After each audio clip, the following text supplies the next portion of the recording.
کیا یہ ایک واقعہ اس چیز کی دلیل نہیں کہ نبی کی ذات بھی اعلیٰ ہے؟ اگر نبی کا باطن بھی اعلیٰ ہے تو پھر بات بھی اسی کی اعلیٰ ہوگی، جس کی ذات اعلیٰ اسی کی بات اعلیٰ۔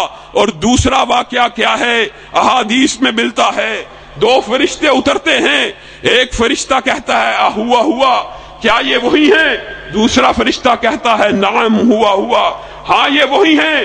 ان کے وزن کا بہت چرچا ہے، ان کے وزن کی بہت بات ہے، ان کو ذرا تولا جائے۔ آقا علیہ الصلوۃ والسلام کو 1 سے تولا گیا، 10 سے تولا گیا، 100 سے تولا گیا، میرے آقا کا پلڑا بھاری ہو گیا۔ انہوں نے کہا اس کو ایسے نہ تولو، 1000 سے تولو، 10,000 سے تولو، لاکھ سے تولو، 10 لاکھ سے تولو، 1 کروڑ سے تولو، 10 کروڑ سے تولو، 1 ارب سے تولو۔ لوگوں، سچی بات ہے، اور نبی سے زیادہ سچی بات کسی کی ہو نہیں سکتی۔ آقا علیہ الصلوۃ والسلام کو 1 ارب سے تولا گیا، میرے آقا کا پلڑا بھاری ہو گیا۔ انہوں نے کہا ایسے نہ تولو، اس کا وزن بہت ہے۔ صحیح حدیث ہے، علماء نے اس کی سند کو صحیح کہا۔ آقا علیہ الصلوۃ والسلام نے خود اس کی روایت کی۔ آقا علیہ الصلوۃ والسلام کو انہوں نے کہا اگر تولنا ہے پوری انسانیت کو ایک پلڑے میں ڈال دو۔ لوگوں رکیے، سوچنے کا مقام ہے، پوری انسانیت کے اندر کتنے انبیاء ہیں؟ 1,24,000 کم و بیش انبیاء، اور کتنے شہداء ہیں، کتنے صدیقین ہیں، کتنے اولیاء ہیں، اور دنیا کے سارے شہید ایک پلڑے میں، دنیا کے سارے اولیاء ایک پلڑے میں، دنیا کے سارے انبیاء ایک پلڑے میں، تنہا آمینہ کے لال دوسرے پلڑے میں۔ اور خدا کی قسم جب پوری انسانیت کے ساتھ آقا علیہ الصلوۃ والسلام کو تولا گیا، میرے آقا کا پلڑا بھاری ہو گیا۔ لوگوں کیوں نہیں سمجھتے کہ جس کا وزن اس قدر زیادہ ہے ہم اس کی بات کو کیوں نہ مانیں؟ کیا وجہ ہے ہم اس کی چھوڑ کر تیرے امام، تیرے مفتی، تیرے پیر کی بات کو مانیں؟ سچے دل سے بتائیے گا، نبی کریم صلی اللہ علیہ وسلم کے بعد کائنات میں سب سے افضل ذات کون سی ہے؟ اور انبیاء کے بعد افضل الخلائق بعد الانبیاء، انبیاء کے بعد سب سے افضل مخلوق اگر کوئی ہیں تو وہ ابو بکر ہیں۔ آج ابو بکر کی عدالت میں ایک مقدمے کو لایا گیا، چور کے دوسرے ہاتھ کے کٹنے کی باری ہے، اور حضرت ابو بکر جو بوڑھوں پہ اور بچوں پہ رحم کرنے والے، ان کے دل میں خیال آتا ہے آج اس کا اگر ہاتھ دوسرا بھی کاٹ دیا گیا یہ رفع حاجت کیسے کرے گا؟ حکم کو ساکت کرتے ہیں اپنی دانست میں۔ ساتھ ہی عمر بیٹھے ہیں، کہتے ہیں سنت الید، ابو بکر ہاتھ کو کاٹنا مدینے والے کی سنت ہے، اور مدینے والے کی حدیث کے سامنے ابو بکر کا فتویٰ نہیں چل سکتا۔ لوگوں اگر ہم نے ماننا ہوتا ابو بکر کے فتوے کو مانتے۔ آج کائنات کے اندر ابو بکر کے بعد سب سے افضل اگر کوئی ہستی ہے تو وہ ہے جس کے بارے میں نبی کریم صلی اللہ علیہ وسلم نے فرمایا میرے بعد نبوت کا سلسلہ ختم ہو گیا، لیکن اگر کوئی نبی ہوتا تو کون ہوتا؟ عمر ہوتا۔ میرے بعد اگر کوئی نبی ہوتا تو کون ہوتا؟ عمر ہوتا۔ آج عمر کی عدالت لگی ہے۔ کیا صرف حضرت عمر کون ہیں؟ خلیفہ ہیں، خلیفہ راشد ہیں، مسلمانوں کے امیر المومنین ہیں، آرڈیننس جاری کرتے ہیں حج تمتع، اور آرڈیننس کی وجہ بھی سننا۔ یہاں پر بہت سے لوگ یہ بات پیش کرتے ہیں انما الاعمال بالنیات، نیت صاف ہو کوئی بھی نیکی کا عمل کیا جا سکتا ہے۔ حضرت عمر کیا کہتے ہیں کہ آج کے بعد میں آرڈیننس جاری کرتا ہوں حج تمتع پر پابندی لگا دی جائے۔ وجہ کیا تھی؟ وجہ یہ تھی آپ خانہ کعبہ تشریف لے کے جاتے ہیں اس کو ویران پاتے ہیں، نیت نیک تھی۔ کیا مطلب؟ کہتے ہیں لوگ حج تمتع کے اندر عمرہ بھی حج کے ساتھ ملا کے کر لیتے ہیں تو پورے سال میں پھر عمرے کے لیے نہیں آتے، خانہ کعبہ ویران ہے۔ آرڈیننس جاری کرنے کی نیت کیا ہے؟ نیک، کہ خانہ کعبہ آباد ہو جائے۔ لوگ مسجد آباد کرنے کے لیے جھوٹی جھوٹی حدیثیں گڑھتے ہیں، جھوٹی جھوٹی باتیں گڑھتے ہیں اور کہتے ہیں کام تو نیکی کا ہی ہے، کام تو نیکی کا ہی ہے، نیت تو نیک ہے۔ اور کیا تمہاری نیت حضرت عمر کی نیت سے زیادہ صاف ہو سکتی ہے؟ خانہ کعبہ کی آبادی کے لیے آرڈیننس جاری کیا، حج تمتع کے اوپر پابندی ہے۔ آرڈیننس کی سب سے پہلی مخالفت کون کر رہا ہے؟ اپنا سگا بیٹا حج تمتع کا احرام باندھتے ہیں اور لبیک کی صدا جب بلند کرتے ہیں، نیت کے اندر یہ الفاظ کہتے ہیں میں حج تمتع کا احرام باندھتا ہوں۔ حضرت عمر کو خبر ملتی ہے، ہر کاروں کو دوڑاتے ہیں، جاؤ اس کو پکڑ کے لایا جائے، میرے آرڈیننس کی مخالفت کر رہا ہے۔ اور عبداللہ ابن عمر کون ہیں؟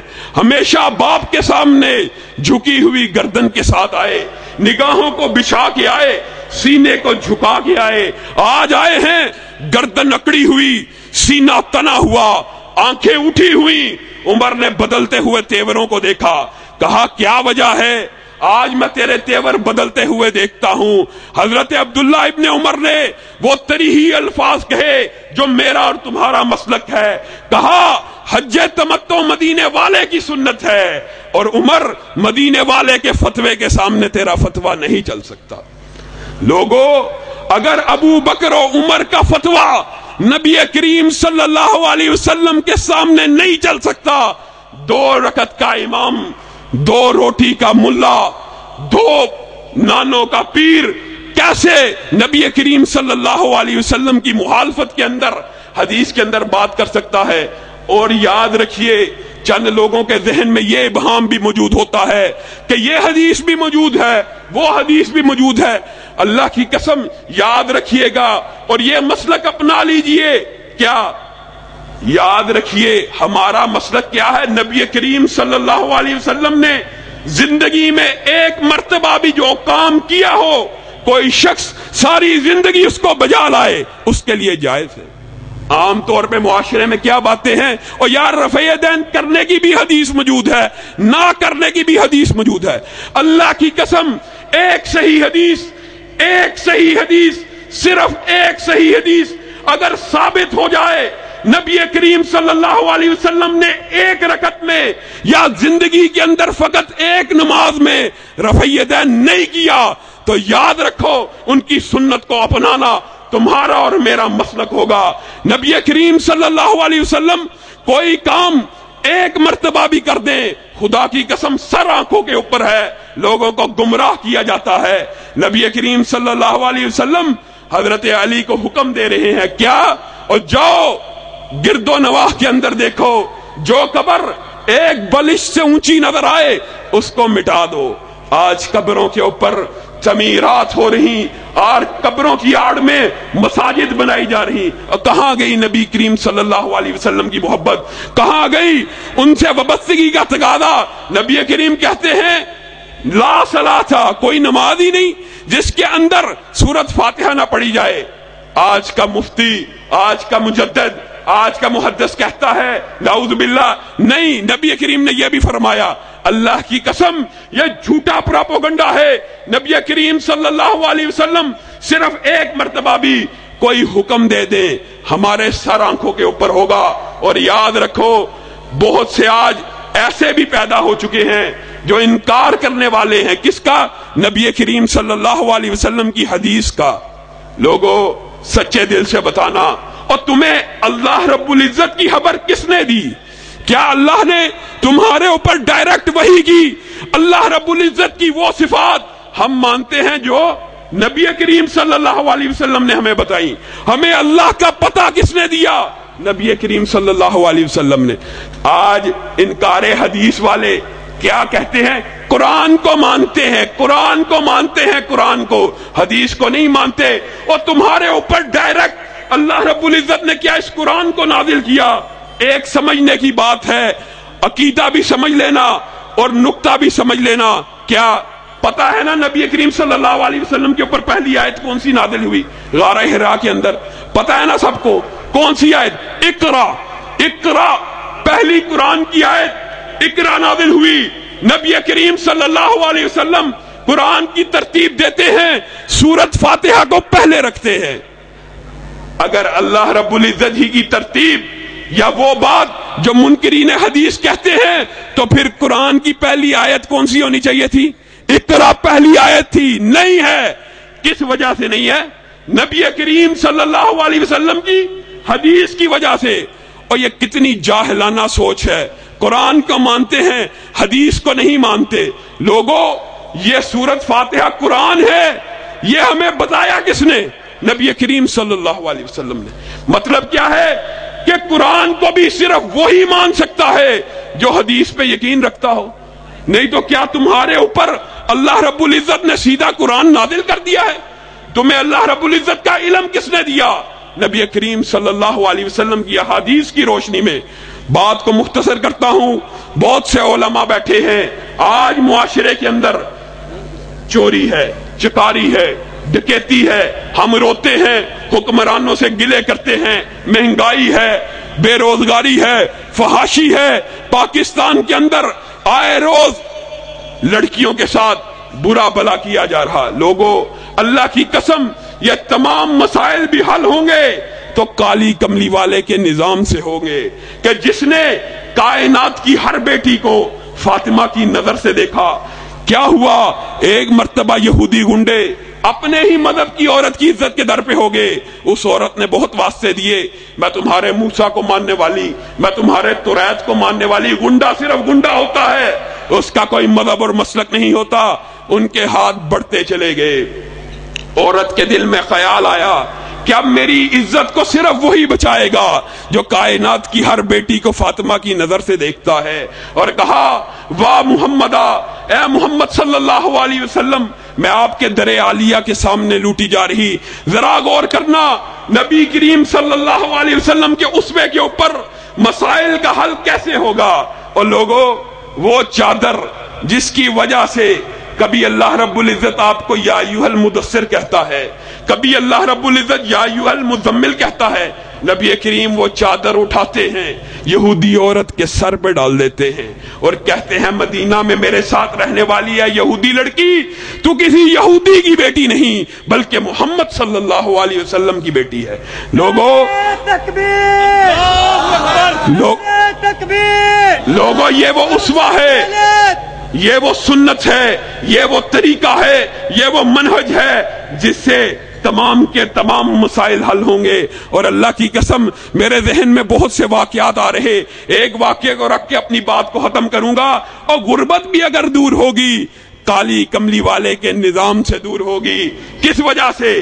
آج مدینہ کے اندر، مسجد النبوی کے اندر غلے کے ڈھیر پڑے ہوئے، غریب آتے ہیں، فقیر آتے ہیں، مانگتے جائیں، آپ دیتے چلے جاتے ہیں، آپ دیتے چلے جاتے ہیں، یہاں تک کہ سونے کی ایک بالی رہ جاتی ہے، مانگنے والا آتا ہے، آپ وہ بھی اس کو دے دے ہیں۔ اور اندر گھر کے اندر کیا عالم ہے؟ امہات المومنین چولہوں کو جلا کے بیٹھی ہوئی، ہانڈیوں کو اوپر رکھ کے بیٹھی ہوئی کہ آج تو مدینہ کے گھر گھر میں چولہا جلے گا، آج محمد صلی اللہ علیہ وسلم کے گھر میں بھی کھانا پک جائے گا۔ آپ جولی کو جاڑتے ہوئے اندر داخل ہوتے ہیں، امہات المومنین پوچھتی ہیں، آقا کیا آج بھی ہم فاقہ کریں گے؟ کیا آج بھی ہم بھوکے رہیں گے؟ تو نبی کریم صلی اللہ علیہ وسلم وہ تریحی منہج، وہ تریحی قول کہتے ہیں جس کو پلے باندھ لینے سے آج معاشرے کے تمام مسائل حل ہو جائیں گے۔ کیا کہتے ہیں؟ او اے امہات المومنین، تمہارے بیٹے بھوکے تھے اور محمد صلی اللہ علیہ وسلم کی غیرت نے اس بات کو گوارا نہ کیا کہ وہ بھوکے سو جائیں اور میں محمد صلی اللہ علیہ وسلم کے گھر میں کھانا پکے۔ لوگوں، آپ کو اور مجھ کو، ہم سب کو اپنا ایک نظریہ بنا لینا چاہیے، جہاں پہ قول رسول آ جائے، جہاں پہ حکم رسول آ جائے، جہاں پہ حدیث رسول آ جائے، آنکھیں جھک جائیں۔